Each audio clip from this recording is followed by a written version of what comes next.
The following program is for adult audiences only. Time to open up some whoop ass.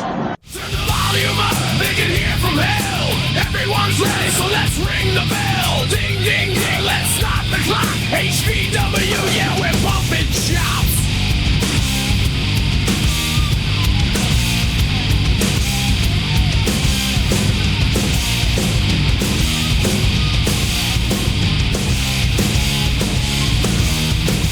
Welcome back to HCW's Bumping Chops, where the chops hurt and the words mean nothing. I'm your host, Billy Simmons, owner of Heartland Championship Wrestling. Joining alongside me is my co-host and good friend, Bobby Casey. What's up, everyone? Welcome back to another episode of Bumping Chops. Bumping Chops is proudly presented to you by the Chubby Buddy Studio. So if you like listening to Bumping Chops, make sure you hit that like and subscribe button on YouTube.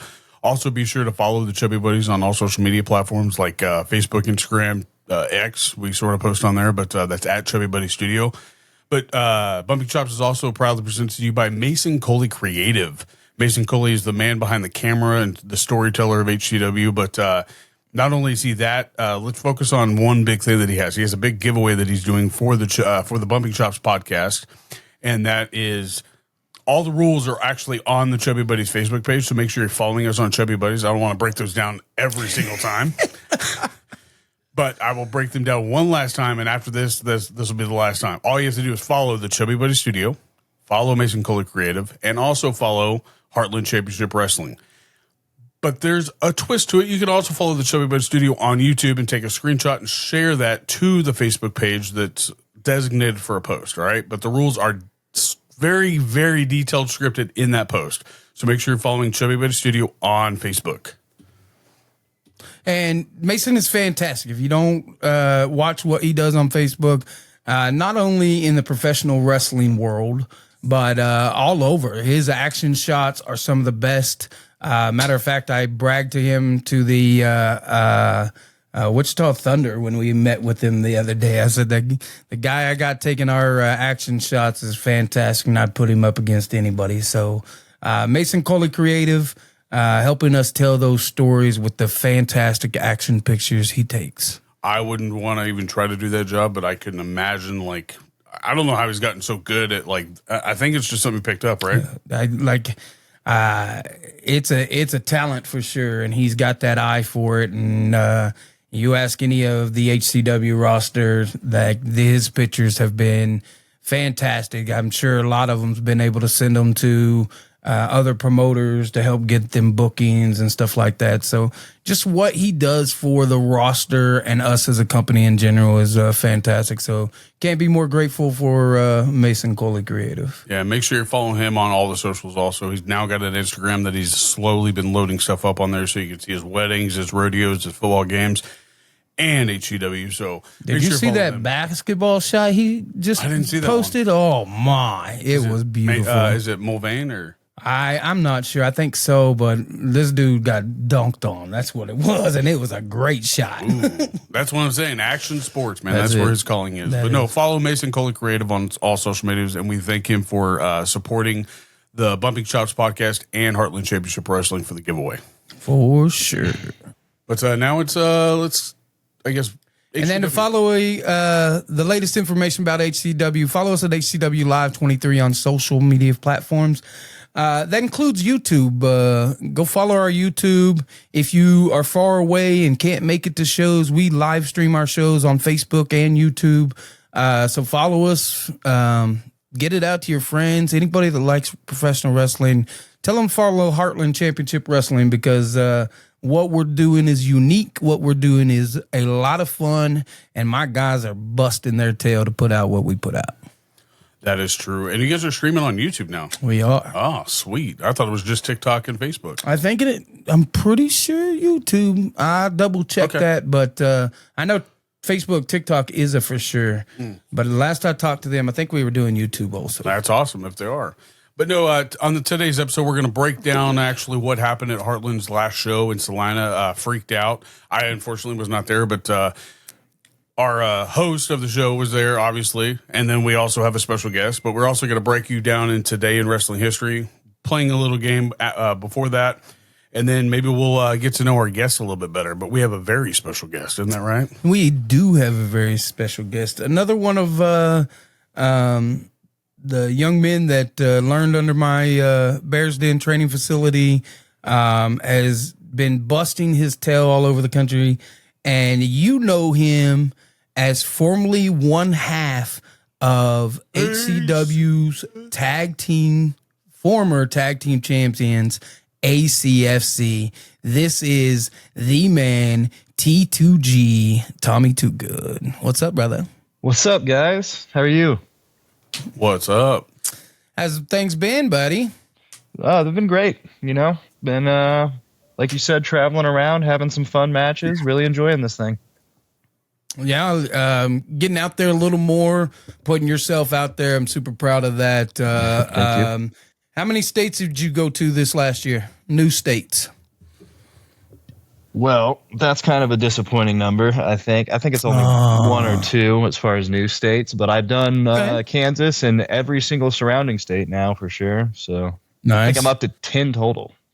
Okay. Now. So why don't we shoot for a goal this next coming year? Let's get you in 4 new states this coming year. All right.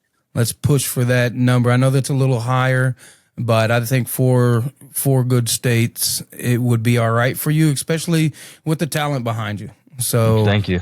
Push for that. All right. Yeah. So, Tommy, let's talk a little bit, man. What got you into professional wrestling? What led you to the Bears Den? And how has the wrestling life been since joining? What got me into wrestling as a fan or as a wrestler? So I was kind of always half interested in it, as I'm sure all kids are, but I never really watched it. I didn't have any siblings or family that watched it, so I didn't have a lot of exposure to it there. But my friend that I grew up with, Alan Stoker, as you guys might know him, he was really into it, and one of the first shows we had at Interest Bank when it opened here in Wichita was Monday Night Raw. And so he took me with him, and we went with him and his dad, and I saw Edge spear the laptop, Anonymous Raw GM, and I'm like, this stuff is awesome. Like, let me get into this. And instantly became a huge fan. We would go to Walmart whenever we had money, and we would buy all the DVD box sets, and found out about old ECW and had to get all the DVDs and would just watch it all the time. And, I was addicted to it since. The video games helped a lot, too, back then. Yeah, for sure. Mm-hmm. Yeah. It's just, it's its own world that you can slip off into, and it's a lot of fun. As for how I found the Bears Den, I always kind of wanted to be a wrestler. I kind of always went through school with the intention of being like, hey, once I finish this, I'm going to be a wrestler. Like, I just know that's what's going to happen. And I didn't really know where to look for that. I didn't have social media at the time. And when you Googled wrestling school at the time, when I graduated high school, you didn't get a lot of options. It was mainly the bigger schools. And I knew of a school in Kansas City. And so I was like, well, I guess I'm going to have to move to Kansas City or something if I do this. And Alec, again, my friend, found your promotion, Billy, at the time. And was like, hey, they run this school here in Salina, and you should go check it out. So I called you up, left. I don't know if you remember, but I left a voicemail, and I didn't realize you couldn't cancel a voicemail. But I left a voicemail and flubbed my words, and then ended up hanging up and then calling again and leaving another voicemail. So that's how I found you. Oh, that's great. I still remember making that call. Yeah, it was a good call to make. And then you came in athletic, so you had an athletic background. Didn't you do some jiu-jitsu? Yeah, I did. What kind of MMA training you got right now? Well, I played as a little kid. I did a year of pretty much every sport. A year of football, a year of basketball, a couple years of soccer. Did everything, but nothing really stuck. I wrestled for a couple years through middle school and early high school, and then I golfed through all of high school. But then after high school, I got really into lifting. I got really into lifting, and I got really into jiu-jitsu, and I just did all of it all the time. And that was my life for a little bit. I was in the gym 6 days a week training for jiu-jitsu, I boxed for 6 months. I even had a smoker fight at one point. It was a really cool experience. And I competed in jiu-jitsu every time there was a competition around, and it definitely was a great background for wrestling, especially when it comes to the body control and all the rolls and the bumps and everything like that. It's great for that. Yeah, and I've had a few now come with a jiu-jitsu background that you can tell, like with their rolls and learning to control their body, that it comes a little more natural to them, which is really cool. Like as a trainer to watch, and there's some things everyone struggles with. You struggled with quarter rolls, I think, for a while. Yeah, but you cleaned it up finally. You was able to get it going, and it's something that you didn't ever quit working on. So that's a testament to you as a person. But how long you been working now? 3.5 years. My first match was against one Big Bad Blade at WWX in March of 2021. Wow. 2022. March of 2022, not 2021. Nice. So, 3.5 years. That's awesome. And then in that time, you've teamed with Austin Reddick. Right. Austin, another veteran of the wrestling business, good friend of mine, kind of took you under his wing and helped guide you, helped train you. I know you and him did a lot of one-on-ones for quite a while y'all were tag team partners. Talk about that experience a little bit before we get into what it means about this turn. Yeah, he definitely taught me a lot. Like nothing that's going on now can take away from that. He taught me so much. Austin has one of the best minds for wrestling in this part of the country. Easy. I have met a lot of really cool people through wrestling now, and talked to a lot of really cool people, a lot of really cool vets, and there's not a lot of people that can break down stuff and come up with ideas like Austin can. He definitely took me under his wing. We got to be real good friends. We would go and hang out and watch wrestling together, watch the fights, go do things, go to concerts together. And he just really he was able to break down wrestling in a way that I hadn't quite seen yet. He was able to peel back the layers and show the deeper meaning of things that I didn't really understand at the time. And nothing can take that away. But things have definitely changed. And I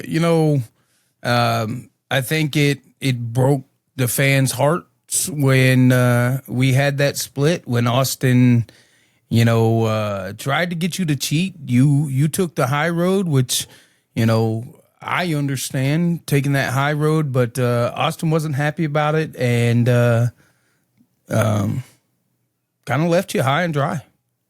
Yeah, definitely. He, I don't think was happy with where the tag team was, especially after losing the titles. I mean, I wasn't happy with that either, but that wasn't the path. That wasn't what he had showed me. That's not how we won the titles. I mean, we didn't have to do any of that. Yeah. I mean, it broke my heart too. Like, what are you supposed to do at that point when the person that showed you more than anyone who's not Billy yourself, like, what do you do when they turn your back on you? You gotta. It's kind of like getting pushed out of the nest, And maybe that's what it is. Maybe Austin's looking for you to fly on your own instead of being in the nest of what he built for you. And that's neither here nor there. Now, you and him had a match. He beat you. Where does that put you? What's your thought process? What's next for T2G? That might be his thought process. I mean, that's what he said, is he's setting me free, right? I think there's, we could have had an agreement that it was time to move on. You didn't have to try to get me to change my values and then whack me with a chair. But the match itself, I think I've definitely got a way to go, and that's the point. I think, if you can call it that he's trying to prove, and I know that. I know I can still. There's still a ton to learn. I know there's still a long way to keep moving up, and I'm willing and I'm ready to do that.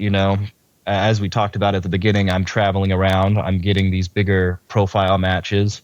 I'm getting my opportunity to put myself out there and just really take a shot at the thing. And that's what I'm going to do here. That's all I can do. Like, it's either, what do? Do I give up and walk away, or do I just keep pushing forward and bettering myself? And that's the only thing to do. Like, what else do you got? Yeah, and that work ethic, I don't think you're going anywhere anytime soon. But it still has to be in the back of your mind that this individual just turned his back on you. So is it still something you want another match with him, or are y'all just splitting ways and done? Oh, for sure. I definitely want another match with him. I mean, he betrayed me. He betrayed me in front of, my loved ones, all the fans that have supported us all the time. I'm not really one to hold grudges, but there's definitely something left unsaid here. And it's more of, it's not me proving myself to him. It's me proving myself to myself that I am past this point. I don't need him anymore. I'm on my own, and I'm here to make my own path. Yeah, I'm not done with him. I don't think there's a lot of use in just harping for that match right now, because it's been, a month? I'm going to be real with myself. I've gotten better. I've gotten a lot better in that month, but they say insanity is doing the same thing over and over again and expecting a different result. I gotta keep challenging myself, and when the time's right, the time will be right to face him again, and I will prove myself to myself. Awesome. So game plan sounds like to me like you're looking at just developing, getting better as a singles wrestler, and then down the line showing Austin that he messed up and that he should have stuck by your side. That the goal? Oh, definitely. Yeah. I don't know what's going on. Part of me hopes that, maybe he'll come back and try to reconcile in whatever way he can. But this is wrestling. It's about what happens in between those ropes. And that happened between those ropes, and I'm going to prove it to him and myself and to everyone watching between those ropes when the time is right. And yeah, I'm out there doing that every single time I step in the ring up until that point. Fantastic. I think there's another thing that we're forgetting here, that it's almost a little bit of a blessing in disguise if you look at it too. I mean, think of it. What if you guys were still the tag team champions, and what happened to Only Friends happened to you two? I mean, let's look at it that way too. I mean, that's a good point. Like, him splitting up with you, I guess, potentially saved y'all from the beatdown that the Seventh Seal gave Only Friends. But to me, I don't know if like those titles are what they were after. But after some of the I don't know. Who knows? I mean, you guys had a target on your back for quite some time, especially with Dickie being half owner at that time. You guys had Chunkle Violence. That was your problem. Well, yeah, Chunkle Violence, and then you had a little bit of mixture of he brought in 3 other tag teams at that time to paid them off to have. I mean, that's why target. That's why that Coda brand showed up. Was a Dickie issue, and who knows? Maybe the Seventh Seal was something that the Dickie paid to come in and lost control of. I'm almost wondering if maybe Austin kind of knew something that nobody else did. I'm just asking questions here, but we can only ask Austin those questions. That's facts. That's facts. But hey, why don't we get into today in wrestling history real quick, and then we'll get into a little bit more about Tommy, and then also the show. So Today in Wrestling History is brought to you by Smack Talk Showdown. Smack Talk Showdown is a card game for 3 or more players. It's where you can actually take what we and BJ as kids were falling in love with, watching WCW, TNA at the time, WWF, and using that on your friends in a card game, maybe even a drinking game time to time. Who knows? But we greatly appreciate Smack Talk Showdown for sending us them their games. So make sure you're following them on all the social media platforms. Facebook, Instagram, and I think they're on X. But also you can visit them at smacktalkshowdown.com and get this game for, I think, $23 or something like that. And that's even after shipping. So listen, let me tell you about this game. This game, not only is it fun, not only is it mentally challenging, but it's fun, like funny. It's fun to play. There's things that I feel we can do with this game that not many games are like. I think it would be a great training game to use for a training facility, which I'm looking at buying my own copy and using it for my training facility just to help with promos, stuff like that. And it's great for group settings. So jump on, look for Smack Talk Showdown, and get your version today because you'll have a lot of fun. But no, this week, again, thanks Smack Talk Showdown for brought us this game and all that stuff. We had a lot of fun last time, so we expect to have just as much, if not more fun this time. You're going down too good. But on October 27th, 1990, NWA Halloween Havoc took place at the UIC Pavilion in Chicago. In the main event, Sting defeated Sid Vicious to retain the NWA Heavyweight Championship. But in a bizarre turn of events, Vicious originally won the match, but then transpired he pinned a fake Sting. The real Sting then won the restarted match. That's wild. Like, I don't remember seeing that on TV at all. 1990, that was probably before T2G was born. Oh, yeah. I guess I was 10. I don't remember that. I was a huge Venice Beach Sting fan. So it would have been that time frame, I think. Did he still come out as Sting at that time? Yeah. It wasn't like Sting. I know it wasn't Venice Beach Sting. It was just Sting. So yeah, he came out with a blonde crop top, colorful fucking tights, like face paint that is like my favorite version of Sting was 100% the Venice Beach. And him and Vader had some matches. Him and Flair had some fucking matches. The rivalry with the Four Horsemen and Sting was probably one of my favorites. So like really just Sting was the man. Sting is still making noise in wrestling. Let's not forget that. Yeah, he just showed back up at AEW. Did you see that, T? I did not. Are you familiar with Sting, or like? I know Sting. I went back and watched a lot of those big early '90s matches. It's something that Austin actually told me to do whenever he was taking me under his wing. But yeah, I saw Sting in TNA back when I first started watching wrestling, like 2010, 2011, and I saw Sting when he was with AEW this last time too. Nice. Yeah. Do you like AEW? I do. I like. There's something in all wrestling, but I think AEW has constantly put out, as far as in the ring wrestling, they constantly put out the best pay-per-views or special events or whatever you want to call them of any company. I think that's the closest to like independent mixture of that high stage thing. So like when I watch it, I see the fans interacting like they would at an independent show like HCW with the WWE vibes.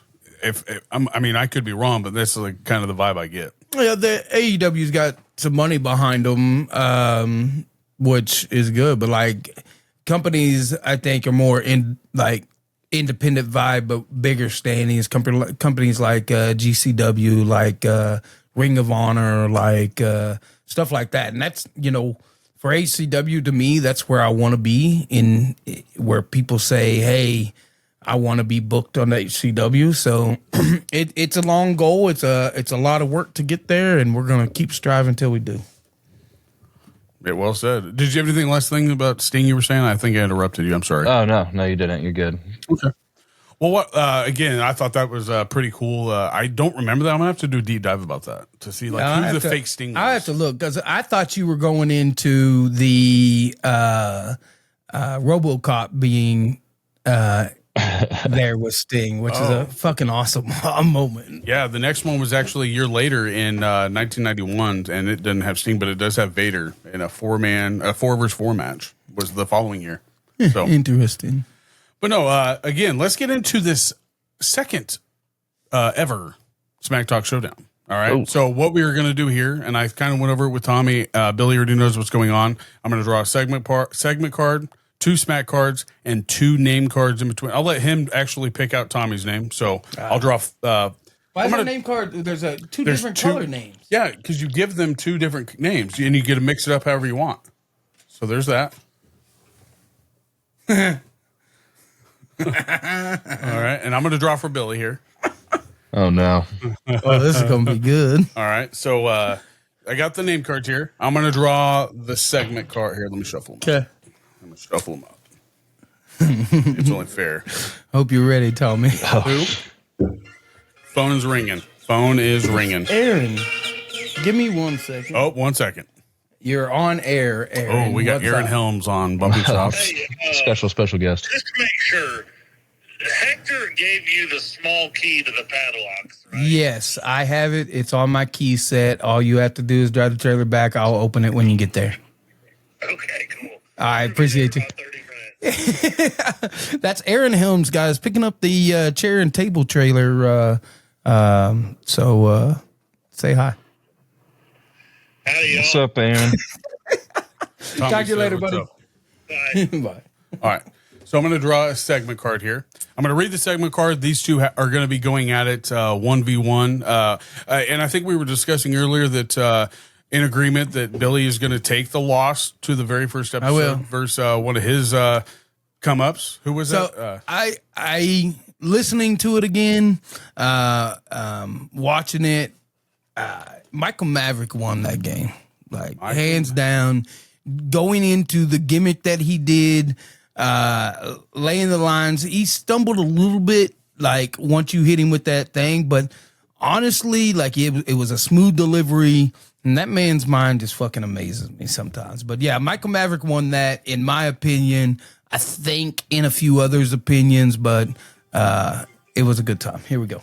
Well, I drew this, and I'm going to read it, but I think I should draw a different one because it's going to look like I pulled this, like, off. Okay. Ex-tag partners. The wrestlers used to be, out of Bakersfield, California, the wrestlers used to be very successful tag team. Competitive differences caused them to break up. That 100% sounds like you. Yeah, you got to pull something else. Okay. Well, that sounds like a setup, bro. That sounds like a super setup. I even shuffled Nah, it. I call bullshit. Hey, I did. He had some Right. magic shit going. It was stuck to his finger. And I could have left it there. I could have just not said nothing. Here we go. Second card. Barroom brawl in Boston, Massachusetts. The wrestlers are fighting in a barroom brawl match. They must describe how they'll use the objects in the bar to win. Ooh.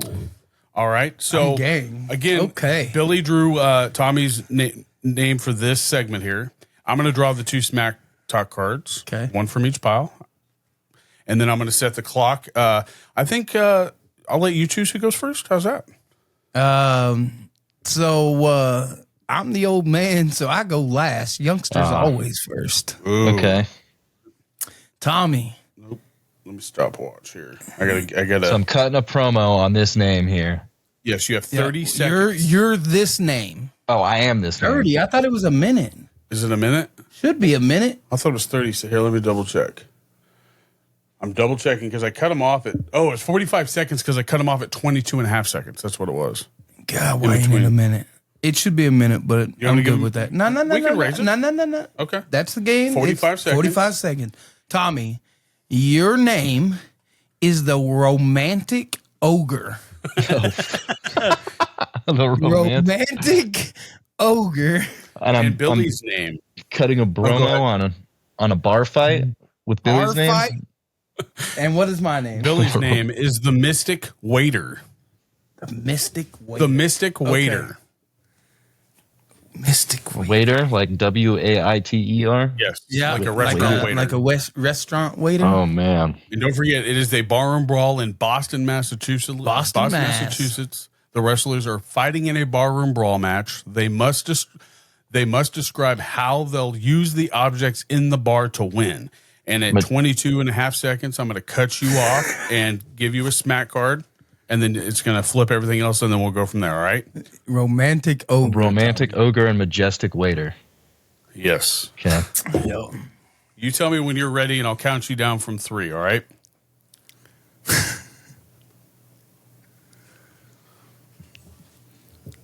All right. All right, 3, 2, 1, go. Majestic waiter, you want to come into the romantic ogre's bar and mess with his game? He's talking his game to his romantic compatriots, and you want to come into his bar? Well, I'm going to tell you, waiter, I'm going to slide you around that bar like you were waiting the bar, but you're not waiting the bar because you're getting slid across it.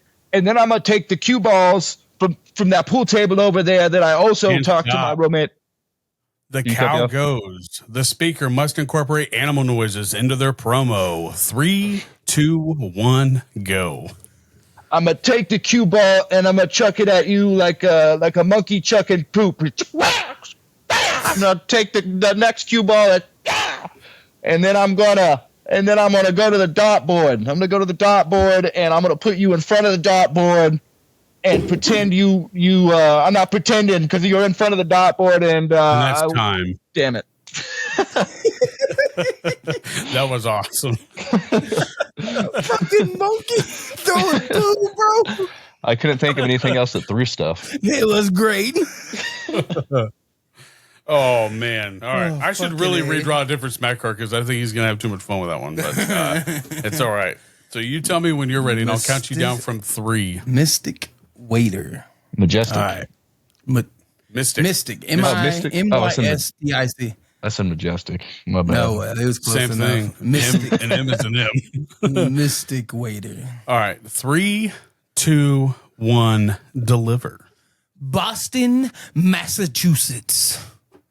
The Mystic Waiter is delivering servings of ass whippings upon the romantic ogre at the most wonderful bar in town. And what I am going to do as I serve the guests their beer, I'm going to take that platter and I'm going to smack the romantic ogre. The producers, the speaker must complain about the production staff. Go. And then as I'm smacking the ogre with that damn drink serving platter, the damn cameraman fucks up and doesn't get the shot. And what does that mean? That means the Mystic Waiter has to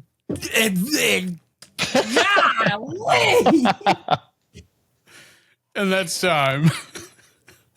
Yeah, that Mystic Waiter should stop trying to steal the romantic ogre's game. Damn it. Tell you. That was so bad. I was so lost. Oh, man. That was... Okay, so this fucking game. Two great guest improvisers. Fuck right you, here. Tommy. I'm just saying. I was ready for you to say, I'm going to shove something up his ass and make you go, moo. Oh, that was awesome. But yeah, if you were listening or if you're still listening, please let us know. Tommy wins. That was trash. That went way better than I thought it would. I'm going to be honest. Rebuttal for next time. What did you think, Tommy, by the way? It was a lot of fun. It was a lot of fun. This game can be a blast. If we're fucked up drinking garage beer, playing fucking SmackDown Smack Talk Showdown, that'd be a fun for time. sure. Yeah, that'd be fun as hell. Those are all the ones that we've used so far. Yeah. So, yeah. I think this is going to get even better as we go, especially if people that have heard it are going to prepare. Like, I got to prepare for this damn game now. Yeah, well, I've got to figure out to quit stumbling over my fucking words. We need Dickie in here. We need Dickie to cut a promo versus the Xbox versus the new boss or the original boss. How's that? Dickie's been on already. He has, but I do want to see him cut a promo. We've only done one double person so far. And that was two if you count tag him and bag him. If you count both of them. Yeah. But it's only been one group. Yeah, just one tag team. Yeah. All right, that's right. And that's got to be harder because you're going against two people there. So oh, fuck them.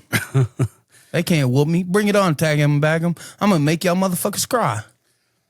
But again, Smack Talk Showdown, make sure you follow them on all social media platforms, Facebook, Instagram, all those. Also hit them up on their website at www.smacktalkshowdown.com. Great game. All right. Let's get into, actually, no, I had a couple questions for you. Going into, I guess, what Billy actually had brought up about Austin and all that, I had a question about what he brought up about the fair. He said that you don't deserve a certain level of match until you've earned your rights, or was that something along those lines? Something along that. And then he's got to earn it. Yeah, and then he goes against Magnificent Malico and takes an L. What do you have to say about that? Like, do you feel like you proved yourself at that show, or do you think you still have more to prove? I think one, I always have more to prove. If you have nothing left to prove, why are you still wrestling at that point? But two, I definitely did my job at that show, for sure. I took on one of the most prestige vets in this entire area of the country, Niles Planquet, and I walked out with the W. I mean, yeah, he got his name right. Yeah. Well, yeah, I mean, I respect the guy. I respect what he's done. I don't not respect everything he's done, but I respect where he's been and what he's done for sure. So, and Austin faced Magnificent Malico and lost that match, and that's why I felt like you needed that opportunity to face Austin when you did. And unfortunately, you didn't pick up that victory versus Austin, but that doesn't mean that you're done trying. Well, for sure. If no one remembers this, I think it's a fun little callback that the first ever tag match me and Austin had together was against Malico and his partner Doc Hill, and it's That's kind a big of dude. Poetic. He was a big dude. He is a big dude. I haven't seen him since, so I'm gonna assume he's still out there. Kind of poetic justice that as soon as the tag team ends, he goes and takes an L to Malico again. So, yeah, that's pretty good. And then, like you said, you picked up that big victory versus Niles Planquet, and Niles been around for a long time, so that's a huge victory in my eyes. And my last question, I've asked several people that have came on, like who they think is being who's really shown and risen in the HCW world. To spin off of that, instead of asking that question, how about this? Is there somebody that you think that you could, or that you wish that you might be able to go one-on-one with, to either put them over yourself or maybe even make a name better for yourself that's at HCW on their roster currently? someone I'd like to go one-on-one with to, can you say the last part of that? To either put you both over or to put them over out of respect. That's interesting. I was talking with Billy about this a while ago. I faced mostly everyone one-on-one in HCW at this point.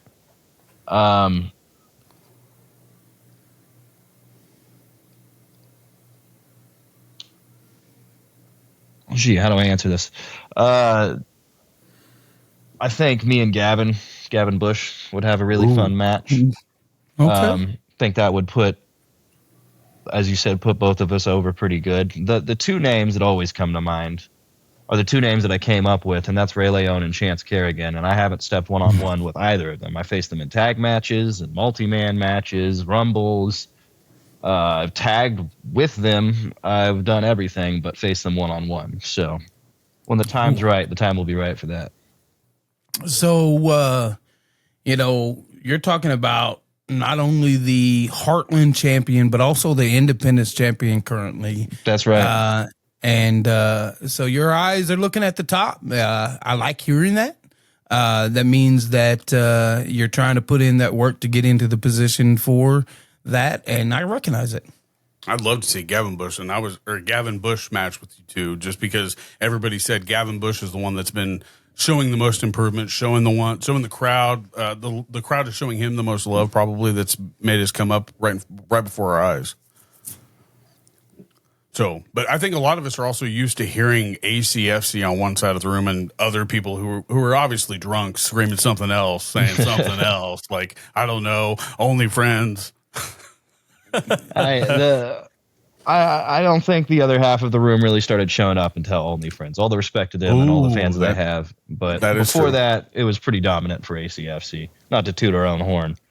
I think it was the build-up too. I mean, the things that you guys had to endure just to get where you were to become the inaugural HCW Tag Team Champions. For sure. We had our beef with Chonkla Violence there for a year or more. That was it's been a year since you actually won the titles, I think, this month. Wasn't it? November. We won it at the November show last year. Yeah. So coming up on it, I was just thinking about that the other day, actually. But yeah, we were chasing the titles for a long, long time, and it was always Chonkla Violence there, either with the titles or in between us and the titles. So that was. Let's not forget Dickie was also there. He was. I mean, Chonkla Violence at the time came with Dickie. No questions asked. So what about that? What about Chonkla Violence? They're loved by the fans now. How do you feel about that? I don't hate it. You know, I believe in second chances for everyone, and I've got to get to know them, and they're pretty cool dudes. So, hey, we came up. I have no hard feelings. We came up on the other side of that with the W. There's no reason to hold hard feelings there. If they're going to turn a new leaf, all the power to them. Nice. All righty. Well, why don't we get into Freaked Out? I mean, let's do it. Bobby, you want to help me break this thing down? Tommy, you want to help me break this thing down? Because old Bobby here, I got the list. You had a way better ring announcer, so don't even argue. All right. I think I heard at the very end as Mindy was going back, I was like, oh, he got Chris. So he's all good. So he did not miss me one bit. But no, I do have the list.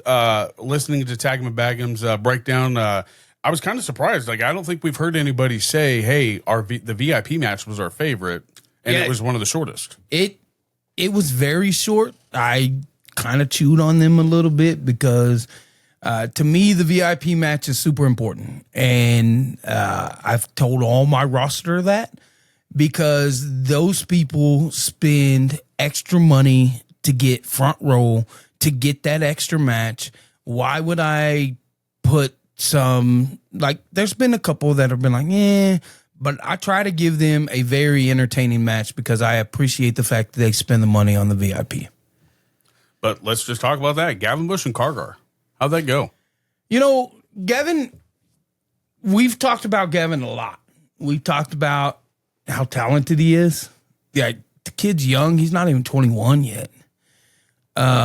We've talked about how he 100% owns his gimmick. But Kargar did not back down. Kargar took it to him. The match was short. I gave them, I think, 10 to 12 minutes. And I think the whole time was 6. So a little disappointed in that they didn't take advantage of being out there a little longer. What's your thoughts on that, Tommy? Well, I didn't see a lot of the match because, you know, my match was just a few after that. So I was getting ready for my own. But I think that was as you said, a great opportunity for two people who, I mean, Kargar's been around for a little bit, but two newer people when it comes to wrestling one-on-one matches to go out there and prove something. So, I like Kargar a lot. I think the people are ready to get behind him at a moment's notice. And one day we're going to see the full fruition of that. Yeah, I don't disagree there at all. I mean, he gets a pop every time he comes out. Every time he comes out. But let's get into our first match of the night for the Independence title. This guy, I think I've seen him at the pop-up show at the Wichita Arm Wrestling, Clay Huna versus Chance Kerrigan. For sure. Is that where I remember that I believe so. He came down for that. He might have come down for the Red Kettle Rumble. I'm not sure on that one. Might have been in the Rumble. But Clay Huna's been around a while. I've used him a few times when I ran XWE.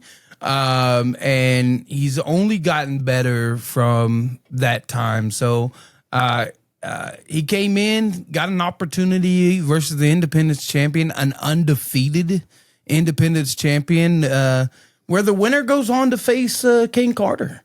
This actually, when this comes out, this last weekend. So Clay Huna, great competitor, but everyone rolling with Chance Kerrigan and still undefeated, still the Independence champion is the man known as Chance Kerrigan. Man, I mean, I didn't expect anything different, but I also don't know Clay Huna very well either. So, but Big shout out to Chance. Moving into match 2. And now what's has anything happened in between this? Were there any spots that I'm missing? After that, nope. Okay. I just want to make sure. I don't want to skip over nothing. Yeah, I'll get you. Match number 2 was Shane Davis, very familiar name as of Salina, the last show before this one, I do believe, right? And then going into Big Dog. Correct. So Shane Davis, I believe, fought Chance Kerrigan last show for the Independence title and lost. But he stepped in the ring with a man that has years and years of experience. Matter of fact, Big Dog told me that Shane was not even born when he started wrestling. I don't think half these guys in the ring were born when you started wrestling. I mean, that's true. That's very, very much true. But in there with another vet, big, strong, powerful man, and Shane hold his own. After the match, Big Dog came back and said, you trained that kid right. He listened well. So that's awesome. As a trainer, that means the world to me. And you can ask Trent, how many times, Trent, did you call me and say, hey, so-and-so said I listened real well? Oh, yeah, a lot. And it's been happening a lot lately, which it's always a good feeling. And as a younger wrestler, especially if you're in there with someone that's been in the business a while, the best compliment you can get is, hey, this kid listens well, keep working with him. Because to me, that means, okay, A, he can get in the ring with somebody and work and listen and do what he's told. B, that commitment to trust that individual you're across to only makes us feel validated and like respected. So I was proud of the kid. He lost. Big Dog with a huge victory. First victory for HCW. I think first showing for HCW, and he will be back. Yeah, there's a lot of names on here that were HCW debuts. Yeah, for sure. Big Dog threw me out in, I think, my second ever Rumble. It was probably my third or fourth ever match. So I got history with him. He ever bite your ass? He did not. Lord. It's not. Bro, he bit our referee's ass this show. It was hilarious. Oh, Jesus. Well, I mean, no. Don't do it. We don't talk about that name right now. Oh God, we love Tommy. Love Tommy. So many damn fucking Tommy, not Tommy Too Good. Tommy Snow. Oh man. But let's get into Tommy's match. Another name that I'm not familiar with: Big Will versus T2G. So Big Will showed up a few months back with Drake Gallows, kind of as security. Okay. And I believe Tommy, what set up this match? Didn't the show before this one, they were doing some stuff and you came out to try to help out? What was going on there? Well, Drake was torturing Paradox, for lack of a better word there, going after his sister, and Big Will was there enforcing, and I was one of the people that ran to the ring, and I put it on Will for a minute, but it wasn't quite enough. I had already wrestled in the night, and it wasn't enough. So this set up a proper one-on-one match, and that's what we got there. Let's talk about that match for a second. Will is a massive man. Yes. I think they said, 6'4", every bit of it. 404, something like that. Yeah, he definitely had 200 pounds on me. That's for sure. I've wrestled big guys before. It's rare that you wrestle someone who's that big, but also that big in frame size and natural strength and everything. And that's a challenge for sure. It's a challenge. I don't know. Those are the kind of challenges that I need right now, though, to be able to test myself. And so, go ahead. Unfortunately, Big Will got that victory, right. But we seen some things. We seen you try to throw that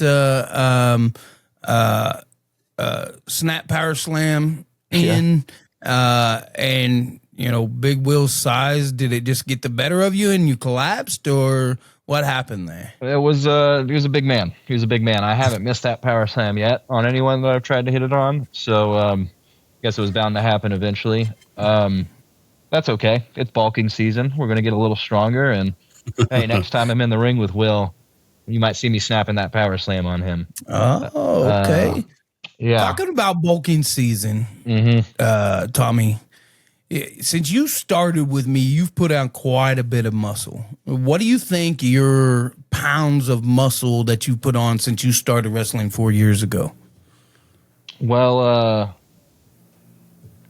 I'm a nerd when it comes to this stuff, and I can say it's at least 20 pounds. I think I walked in the first day of training about 180 pounds. Okay. And I don't even think I was as lean as I am right now. And no, 100% not. Easily 20 pounds heavier right now and way more lean. So 25 pounds easily, which is I wasn't small when I walked in. I was not at all. Not at all. So I think I'm very happy with it, but we still got more to go. Should be. I'm still young. It should be, and you can't power slam Big Will yet, so maybe there's a goal. There's a goal right there for sure. Get that goal for sure. Yeah, and then I'm gonna power bomb Big Will. That's the next goal after that. See, I told myself going into this match that I was going to electric chair Big Will. I was like, this is doable. I have electric chaired Big Maddox out in Colorado, and he's 300 pounds, but Big Will is 400 pounds. And I didn't quite realize that before I stepped in there, and that extra 100 pounds at that weight makes quite a bit of difference. So we decided to go for the power slam instead this time. So he's just a little shorter than Gideon Vane, from what I'm gathering. 6'4", 4 what? Yeah, I'm thinking 6'4", but I know it was 404 because Tommy was 202, and I was like, man, that's like double Tommy's size. That's what I was like when you said his height. I was like, well, he's a little bit shorter than Gideon, but not weight difference is probably the same. So pretty big weight. So I'm glad I wasn't in that. Good match, Tommy. Like you said, you fought your tail off. You tried everything you could. Unfortunately, the big man got the huge victory, and I think his first in HCW. So has he wrestled for HCW yet? Yeah. Was that his debut? No, this might have been his debut match, right? He wrestled Paradox Salina show, I think. Oh, he did. Okay. I wasn't there either. He did. Drake tried to interfere. That's right. Good call, Tommy. That's when his sister got involved. Mm-hmm. Okay. And they powerbombed her through a fucking table. Or power drivered her. Good Lord. All right, despite the result, I really think we put on a good show for the fans for sure. I think we gave them a taste of some older school David versus Goliath storytelling there, and I was for everything but the result. I was happy. Yeah, growth. That's growth. Well, your next match, you actually have a question mark next to, but Mitch Onyx versus question mark. So it was Mitch Onyx versus Jimmy the Funk Armstrong, and Jimmy had to attack Natester.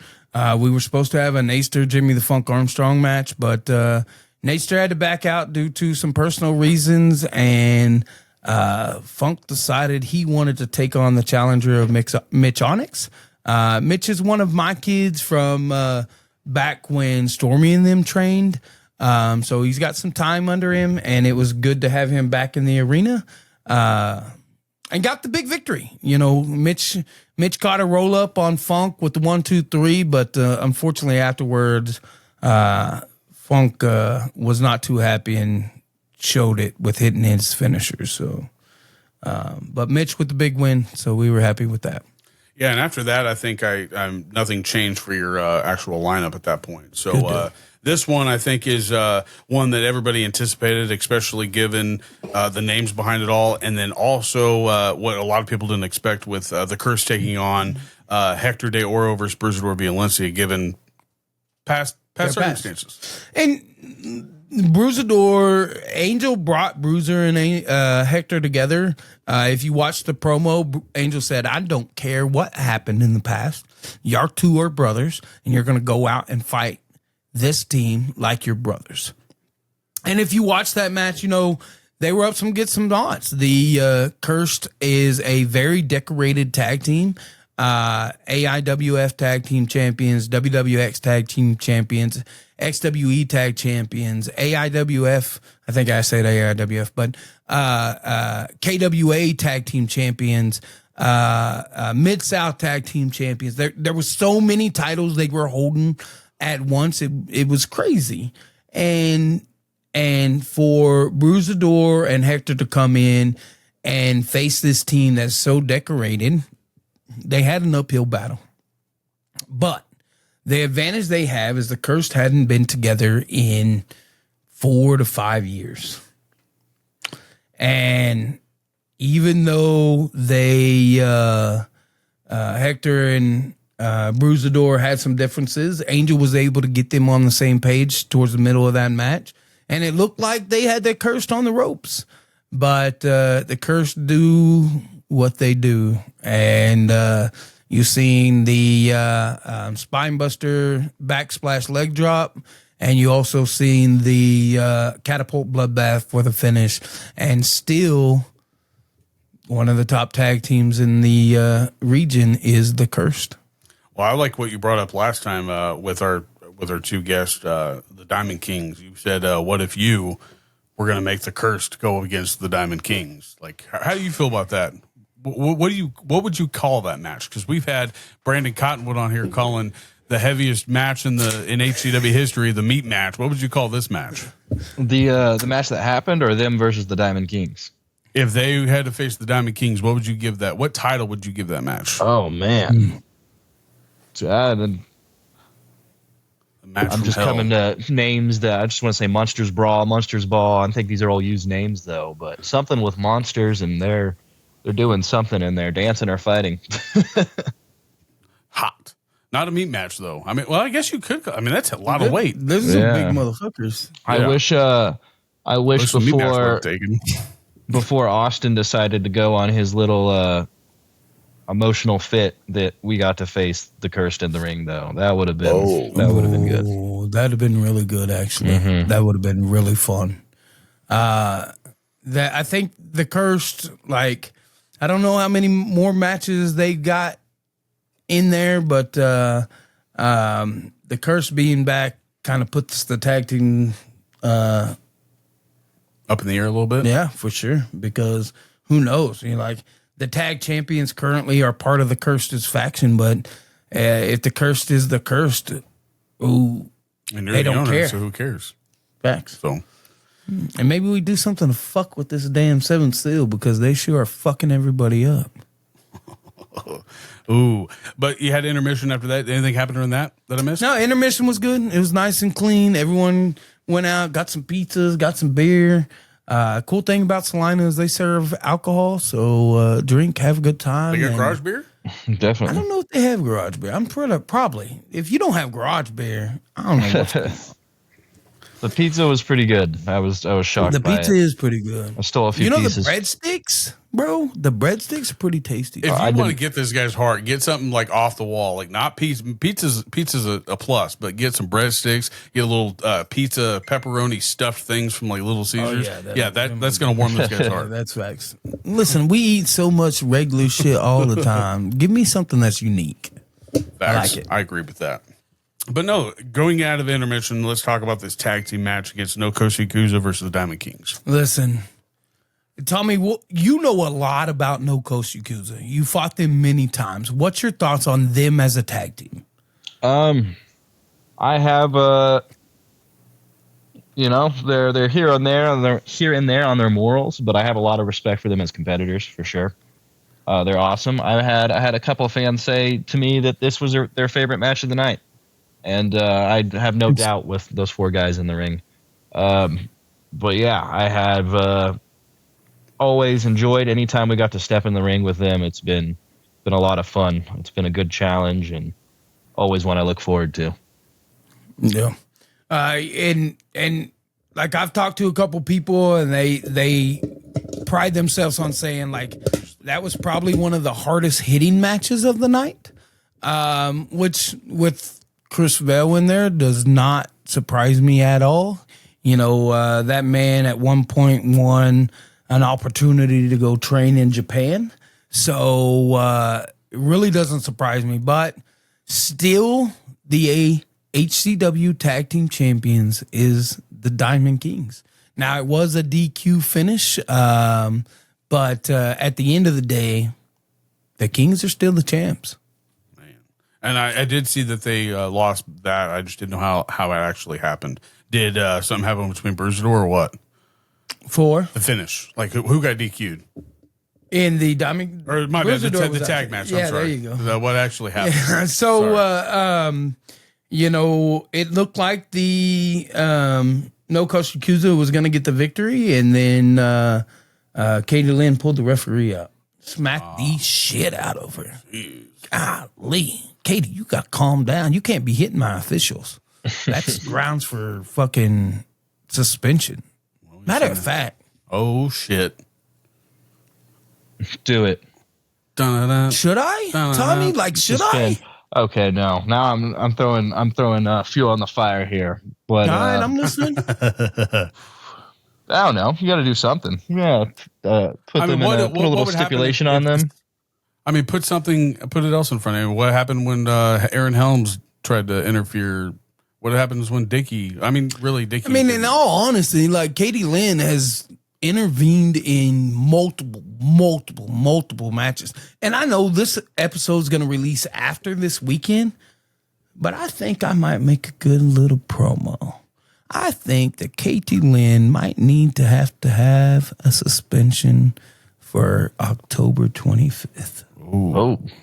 Let's see if the seventh seal. Let's see if the seventh seal can remain as dominant as they are without the heart there with them. I like that. I'm gonna have to cut that early. Do it. Let's go in. Oh, my bad. Go back here. I want to say something on this match. You're talking about one-on-one names earlier. I faced Vale a couple years ago, or maybe a year or so ago now, but it was a short match, and that's another name that would be really fun. Give a longer go at it. It's the kind of different style that I think I need to test myself against. Listen, as a wrestler, Vale is probably one of my favorite opponents, legitimately. So since I've really done what we're doing, promoting and shit in Kansas, Chris Vale, if he would have just got himself out there, he could have been probably in one of the bigger places, in my opinion. I've really had some fantastic matches with Vale. So I don't disagree with you there. I think Chris Vale T2G match might be pretty fucking fun. For sure. Man, and you don't want to put no fuel on the fire. Jeez. Hey, that was a respectful call out there. Touché. I agree. Okay. I agree. Touche. Well, going in, which is, I think this is the first time we haven't actually had the HCW title as not the main event. So I think this is pretty interesting. And the reason that happened was because there was so much to the main event. That story, that feud has been building for so long that I think it was only right that they main evented that show. And if you watch that show, it needed to be main event because, man, was it fantastic. Well, that's one that after reading it, I was like, man, I'm a little sad that I didn't watch it. But no, your co-main event was Kit Reaver versus the illustrious Ray Leon. Correct. And unfortunately for Kit Reaver, the seventh seal showed their ugly heads. And Kit Reaver's music hit. The seventh seal drug him out, kind of like they did Chance Kerrigan a while back. Placed him in a chair and surrounded the ring and replaced Kit Reaver with the psychotic mind of Simon. Whoa. I didn't see that coming. So it was Simon versus the illustrious Ray Leon with all members of the Seventh Seal kind of surrounding the ring. Blade was over by Kit, just kind of pounding on him throughout the whole match. beating him up, smacking him around. And if you watched the Kit Reaver promo that just hit the HCW site, Kit Reaver talks about it. And to me, the 7th Seal ruined what could have been match of the night. Because Kit Reaver versus illustrious Ray Leon, I think, in my opinion, will be fantastic. But at this point, we're going to have to wait to see. Wow. How bloody was Kit after this? Kit wasn't bloodied up. He was just beat up. You could tell he was completely destroyed. Now, here's how this match went. Throughout the match, 7th Seal did their thing. But at the end of the match, the illustrious Ray Leon hit the knee. He got the 1, 2, 3. The 7th Seal hit the ring to beat him up. Stormy Renee comes out. She blasts Kuda with a chair. She hit Blade in the stomach, cracked him in the back, dropped him to his knees, and then Kit Reaver stomped the fuck out of his head. So then the 7th Seal worked their way up, tried to get into the ring where Chance Kerrigan saved Ray Leon. Stormy Renee was on the edge of the ring. They turned around. The 7th Seal turned around to eat super kicks, all three going out of the ring, joining Blade and Kuda outside with Stormy, Chance, Ray, and Kit Reaver standing tall within the HCW ring. Damn. Sounds like they wanted match of the night. It was a unique experience. It was 7th Seal trying to show some dominance, but at the end of the day, I mean, the 7th Seal kind of took a little bit of an ass whooping for the first time like that we've seen. Ooh. Well, yeah, like I said, I was kind of upset that I missed 8. Now I'm a little upset that I missed 7. But no, Tommy, did you get to watch that at all? Like, we didn't see you come out, and with it being the 7th Seal, we know you took a strong match versus Big Will, so you're probably a little tired and beat up. But did you get to see any of that? Did you? What was the deal there? For sure, I was still licking the wounds from the previous match. But how loud was that room? I saw the end of it. I saw the end of it when everyone ran out, and yeah, it was electric. It was electric out there. It was an awesome moment to see everyone standing up over the 7th Seal, and they made a statement with that for sure. For sure. Yeah. Well, I didn't know we could cuss on here. I didn't know the level of. You can cuss. You can be you. Like I want some authenticity. Yep. You know what I mean? In that case, fuck shit, poopy cock. Poopy cock. Well, there's the teaser. Fuck right. shit. Poopy cock. You ready? Yeah. Right. You were saying before this match. So let's talk about this main event. And this main event was one of those matches where, you know, Drake has put Paradox through the ringer, beat him up. Big Will beat him up. Pile driver to his sister through a table. Like, at what point do you just say enough is enough? And I think that's where Paradox was. And this was a street fight, and both guys, they didn't come out in gear. They came out in blue jeans, boots, and freaking hands taped up because it was a fight. A bat. Paradox came out with the bat. Actually, Drake came out with Paradox's bat. Oh shit. But it was a fight, and early in the match, Drake Gallows powerbombed Paradox from the apron through a table outside to the ground. And honestly, I thought the match was done. Did you think the match was done, Tommy? Did you see that? Regretfully, no. I did not see that one. I saw the aftermath. What is the stipulation, by the way, of a street fight? Street fight is no holds barred. It's anything goes. It's pinfall anywhere? And that's a false count anywhere. Street fight is just like you fight anywhere. Okay. Unsanctioned. Got to happen in the ring. Unsanctioned. Yeah, they tore that place up. they couldn't DQ. They couldn't call the match. There had to be a winner. So Drake powerbomb Paradox from the apron through a table, and Paradox was probably down, 4 minutes, maybe close to 5. It was an uncomfortable time. Finally, my crew was able to pick him up and start carrying him to the back. And Paradox did what Paradox does, and he fought the crew off, and he went right back to the ring. And the crowd didn't get... They were super behind him. Oh, wow. Super behind him. And Paradox tried to take that fight to Drake. I believe Drake put him through a total of 3 different tables, and Paradox was still able to get to his feet. Damn.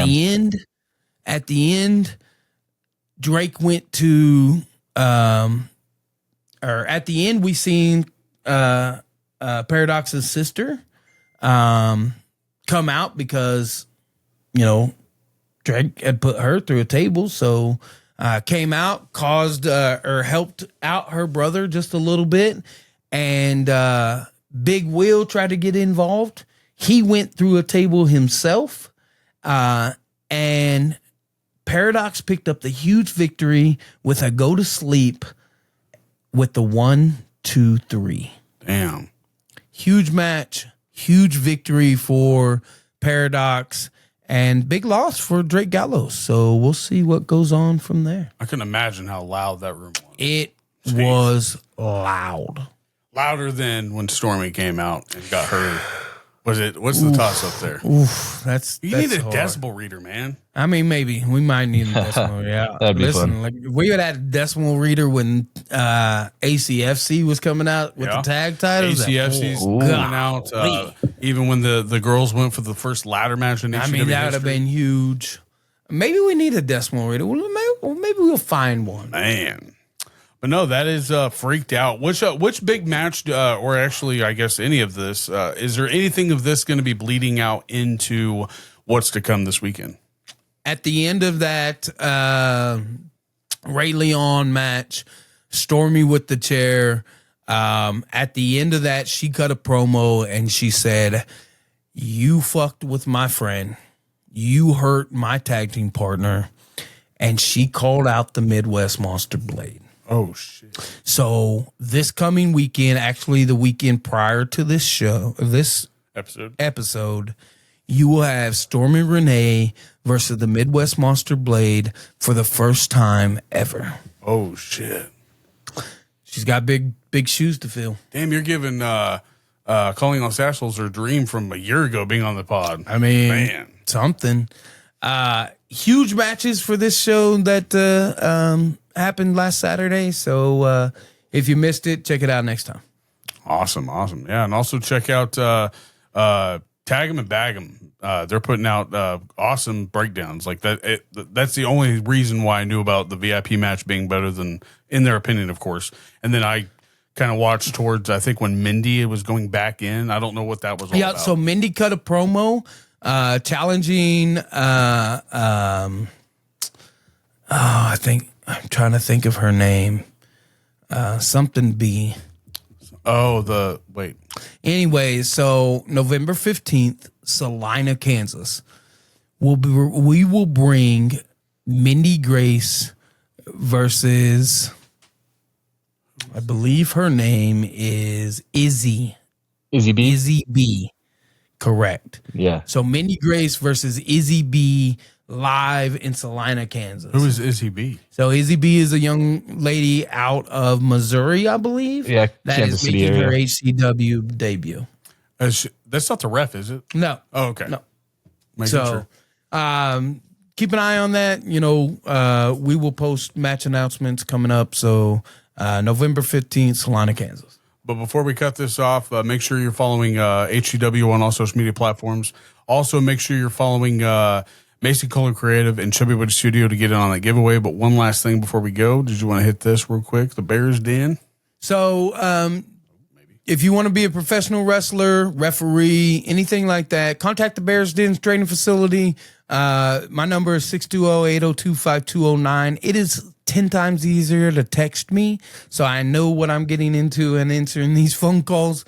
But you want to be a professional wrestler like Tommy Too Good, like Chance Kerrigan, like Ray Leon, people like that, come to the Bears Den training facility. It's not pretty, but neither is greatness. And leave 2 voicemails like Tommy did. I mean, it might help. Who knows? Yeah, botch the first one. that way you have something to improve off of. Ooh, good call. Cut a promo. Ooh. And then huge shout out to T2G coming on the podcast, man. Now calling you out, I expect you to start watching some. But we've appreciated you, and you, sir, have officially been chopped with Bumping Chops. Yeah. Appreciate it. Thank you. Later. Hey, let me follow me on Facebook. Follow me on Facebook, Tommy Too Good. Follow me on Instagram, Too Good Pro Wrestling. I'll post there. I need to get better about posting, but I'll share the shows, and you'll see pictures of me, and it'll be cool.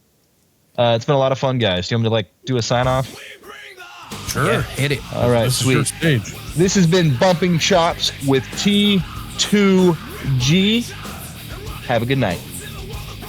Later. Top road to the depths below. The warriors in the ring, we've nowhere to go. Blood, sweat, and tears, it's a battle of the wills. We bring the heart to the heartland. Heart to the heartland. Turn the volume up, they can hear from hell. Everyone's ready, so let's ring the bell. Ding, ding, ding, let's stop the clock. HBW.